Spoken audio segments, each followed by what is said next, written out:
వాల్మీకి రామాయణములో కిష్కింధకాండనందు 58వ సర్గ సంపాతి తన రెక్కలు కాలిపోయిన వృత్తాంతాన్ని చెప్పుట, రావణుని నివాస స్థానము గూర్చి తెలుపుట, వానరుల సహాయముతో సముద్ర తీరమునకు వెళ్ళి సోదరునకు తర్పణములు ఇచ్చుట.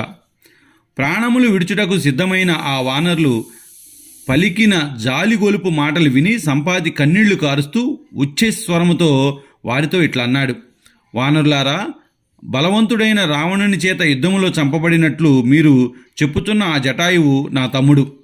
నేను ఈ విషయము విన్నను, వార్ధక్యము చేతను నాకు రెక్కలు లేకపోవట చేతను సహించి ఉన్నాను.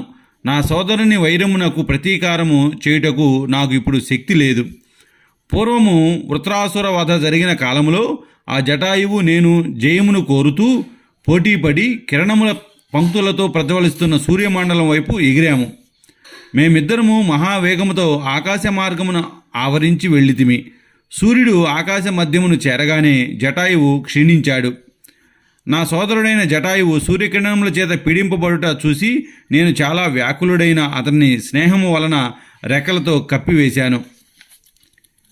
ఓ వానరశ్రేష్ఠులారా, రెక్కలు కాలిపోవుటచే నేను ఈ వింధ్య పర్వతంపై పడిపోయాను.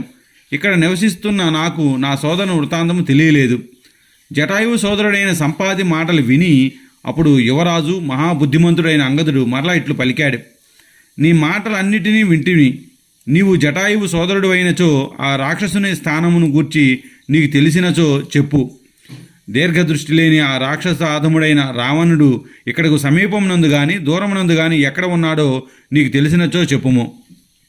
తరువాత మహా తేజస్శాలి జటాయువు జ్యేష్ఠ సోదరుడైన సంపాతి వానరులకు సంతోషము కలిగించు తనకు తగిన మాటను ఇట్లు పలికాడు: ఓ వానరులారా, రెక్కలు కాలిపోయి పరాక్రమం నశించిన గ్రద్దనైన నేను మాట మంత్రము చేతనైనను రామునకు ఉత్తమమైన సహాయము చేస్తాను. జలము అధికముగా ఉండు వరుణలోకములను, విష్ణువు 3 అడుగుల చేత ఆక్రమించిన భూమ్యాది లోకములను, దేవాసుర యుద్ధములను, అమృత మదములను నేను ఎరుగుదాను. నేను ఈ రాముని కార్యమును ముందుగా చేయవలెను. ముసలితనము నా తేజస్సును హరించి వేసింది. ప్రాణములు శిథిలమైపోయాయి. రూపసంపన్నురాలు, సమస్తమైన అలంకారములు అలంకరించుకున్నదైన ఒక యువతిని దుర్బుద్ధి అయిన రావణుడు హరించుకొని పోతుండగా నేను చూశాను. ఆమె అలంకారములను కింద పడవేయుటను అవయములు కొట్టుకొనుచు రామా రామా లక్ష్మణ అని అరుస్తూ ఉన్నది. నల్లనైన ఆ రాక్షసుని శరీరం మీద ఉత్తమమైన ఆమె పట్టు వస్త్రము పర్వతాగ్రం మీద సూర్యకాంతి వలె ఆకాశం మీద మెరుపోలే ప్రకాశిస్తూ ఉన్నది.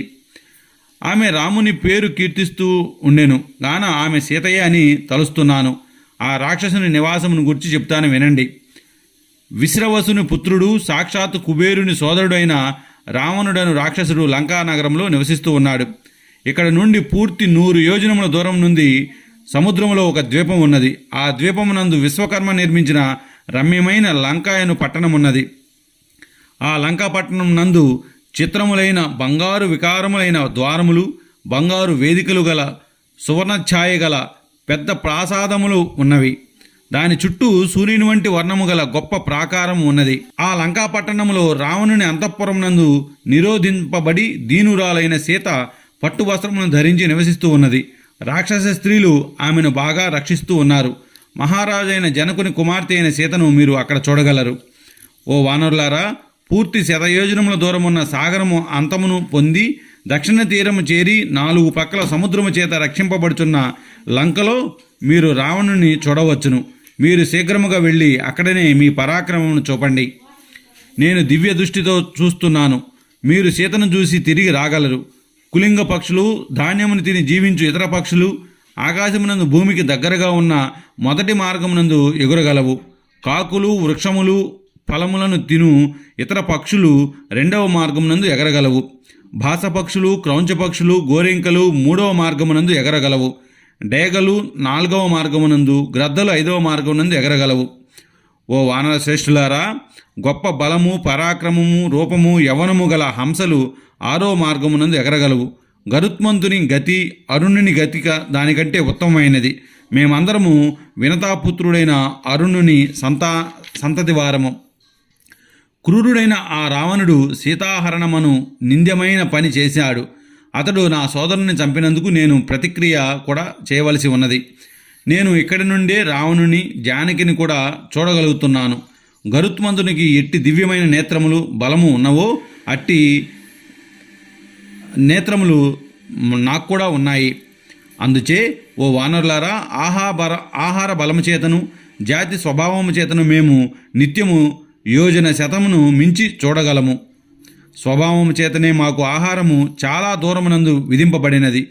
కోళ్లకు వాటి పాదముల కిందనే ఆహారము ఏర్పడును. ఈ లవణ సముద్రమును దాటుటకు ఏదైనా ఉపాయమును ఆలోచించండి. సీతను చూసి కార్యసిద్ధిని పొంది తిరిగి వెళ్ళగలరు. మీరు నన్ను సముద్రము దగ్గరకు తీసుకుని వెళ్ళవలేనని కోరుతున్నాను. స్వర్గస్థుడైన ఉత్తమ బుద్ధిగల నా సోదరునకు తర్పణమును ఇస్తాను. తరువాత గొప్ప తేజస్సు గల వానరులు రెక్కలు కాలిపోయిన సంపాతిని సముద్ర తీరమునందు సముద్రమునకు దగ్గరగా ఉన్న ప్రదేశమునకు తీసుకుని వెళ్ళి మరలా అతన్ని వెనకటి ప్రదేశమునకు చేర్చారు. సీతావృత్తాంతము తెలియటచే ఆ వానరులందరూ సంతోషపడ్డారు. వాల్మీకి మహర్షి విరచితమై ఆది కావ్యమైన శ్రీమద్ రామాయణంలోని కిష్కింధకాండనందు 58వ సర్గ సమాప్తము.